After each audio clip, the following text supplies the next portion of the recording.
This is your B2B reality check.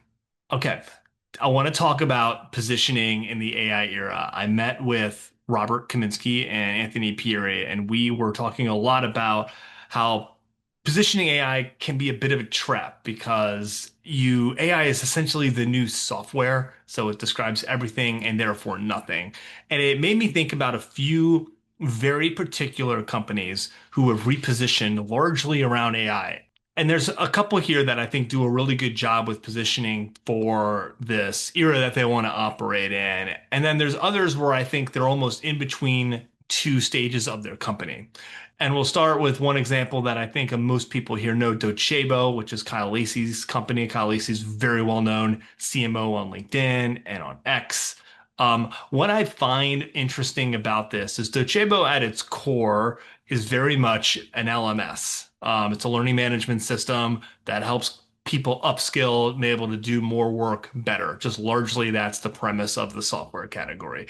You see here the positioning immediately is around agents, AI agents. And while that's certainly a very tech forward position to take.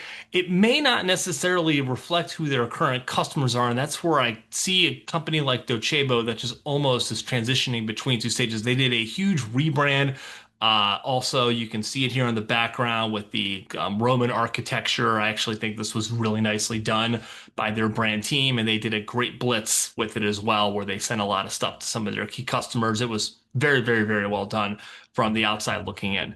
But what I see here overall when I look at Docebo, not just secret agents, that's kind of insider language a little bit. It's very tech forward. If you're very much AI forward and even on the agentic AI path, you're going to get that play on words. But as I scroll down, and it's an agents go beyond learning. But if I think about like the thing that kind of struck me a little bit was not the language necessarily, but who they're still using here as their social proof. And their social proof has companies like Amnesty International, Special Olympics, Denny's, Lazy Boy. These are not necessarily the companies I would associate with really wanting to embrace agentic AI as part of their LMS. Now, maybe they have some people within their senior leadership who really get that, but largely when you think about the kind of workers at these companies who are going to be using and leveraging their product via agentic AI. This is why I say this feels like a company in between two stages. A stage where they're trying to shed a little bit of their past with some of the customers who really helped get them to where they're at, and this very future looking state that they want to be at with regard to agentic AI as really largely driving how people interact with and use and get value from their products. So I just see here disconnect a little bit between what they're actually saying and then the people that they're actually trying to get to identify with this message. And largely, I think this is where maybe 6 months from now they're in a different place and this logo wall is updated and the language matches a little bit more of that. But that's my read on it right now. They just updated this homepage as well, and I think you're going to see it evolve quite a bit over time. All right, the next one that I want to talk about here is Inflection IO. I think Inflection IO does a fantastic job because I think it's really hard to be an AI native company and then also put yourself and tuck yourself inside a defined category, right? And I think Inflection really does this because they do a couple things I think really, really, really well here with their positioning. One is right off the bat, I know it's a B2B marketing platform. Great. I don't have to question what this product is, whether it's AI native or not. I know it's a B2B marketing platform. So that in and of itself is very good. Another thing that I really, really like about this positioning for Inflection is what they anchor themselves against. And what they're anchoring themselves against here is Marketo. You can see this in the H2 here, like replace Marketo. Finally, like nobody really likes Marketo much as a product anymore. If you use Marketo, you would not mind moving off of it if it were easy to move off of. There's all kinds of other considerations for why people would want to move on or off of a Marketo. Migration and data hygiene. There's a lot of reasons besides just the product, but you see exactly the kind of customer that they're going for and how they're positioning themselves. And I think they do a really strong job of this. So The other thing is the capability, right? Where agents actually execute. So it's the B2B marketing platform where agents actually execute. I immediately understand what they're trying to do. And I can decide pretty quickly whether or not that's for me or not. And then they kind of go into the, again, replacing Marketo, go down. You kind of get some of the UI here. And then here's where this social proof makes perfect sense, right? Bill, Clay, Mural. These are super AI native, super tech forward companies. So everything here makes a lot of sense. So if I am in their customer profile, and you can see even their other companies here as well, Pitch Sauce Labs, Sentry, Amplitude. Like these companies are very, very tech forward, very AI native. This is not Docebo with Denny's and Lazy Boy Furniture talking about agentic AI, where there's just, to me, huge mismatch there. This has a lot of synergy going all the way down the line. And this is why I think Inflection does a really good job. So just because you are an AI native or an AI forward company doesn't mean you can skip steps here. People need to box and categorize you with where you sit and the areas you play in and who you're for, and also just as important, who you're not for. And Inflection, I think, does an excellent, excellent job of doing this. If I were working at a very tech forward company, and I know we work with a lot of B2B tech brands, but let's say we are completely AI native, completely AI pilled. I'm looking at this company as like, maybe we don't need HubSpot. Maybe we go with something like this instead. Maybe we really look at this and see how it can interact with the rest of our AI infrastructure. So, Inflection, great job, tremendous positioning, especially in a fairly nascent category still, where people are largely trying to stake a claim and occupy a place in people's minds. Okay, let's walk through our. All right, let's walk through this example, Mutiny. And Mutiny's gotten a lot of publicity lately as a company who's repositioned themselves. They basically skewed their first product, which was an ABM platform, and now they've become this agentic AI platform for creating anything customer facing. So I am a little torn on this from a position standpoint. And this is my own subjective opinion because I know Mutiny. I know Mutiny as the company that was letting you do like one-to-one ABM in a really easy way. And they've eschewed that essentially to do this instead. Now you can kind of see what they're trying to do here right off the bat. They're trying to essentially give you all these use cases.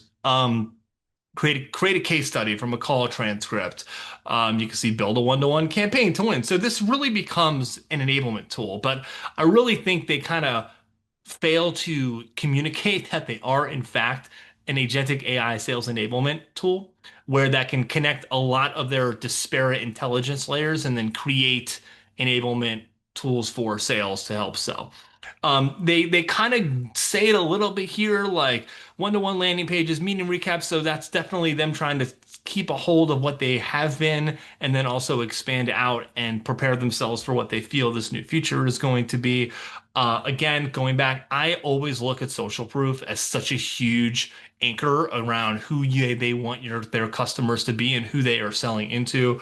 And they seem to do this pretty well. Uber, Amplitude. Amplitude seems to buy everything, by the way.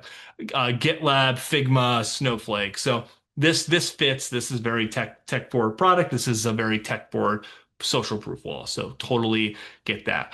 Um, this gets really into capability. I wish I could see this a little bit more. Like I'm not really sure what this is supposed to be.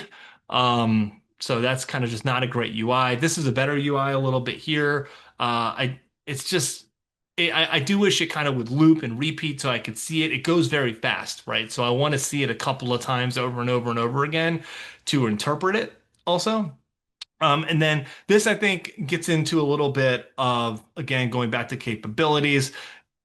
This stuff I think is even cleaner than what they have up here. This is just like almost word salading everything that you can do, and it's not actually curating what the core capabilities are. Like every company is going to kind of have a lot of feature sets where they can do a lot of things, but ultimately there's that 20% of your feature set that drive 80% of your users, right? And like this is where they're trying to do a whole bunch of stuff here. There are I think 15, 16 things listed here, as opposed to this, which is just much cleaner, these expert blueprints, right? And then they could go use a little eyebrow or a little bit of like an underline right here and kind of call out a few of the other things, right? But I think curating a little bit of the capability would be more useful for them than I think what they have up top. I get to the scroll and I understand this more than something like like this. Like they had this part here and move this up, and then I'm going down into this sort of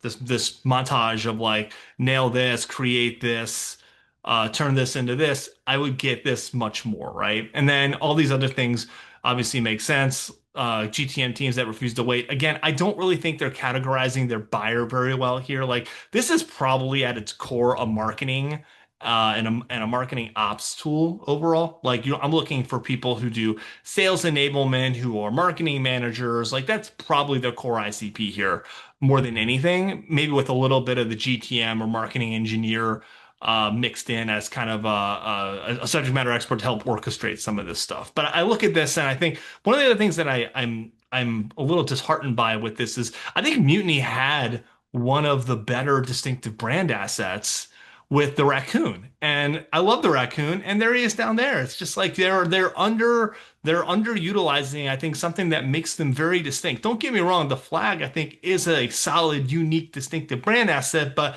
in an age where everyone basically admits that we're going headless, and by headless, that means I don't interact with your UI very much. Distinctive brand assets mean a lot now. And so Mutiny, as a company that actually has one, whether that happened on purpose or by happenstance, and I believe their CEO, she was talking about this on Lenny's podcast, I believe.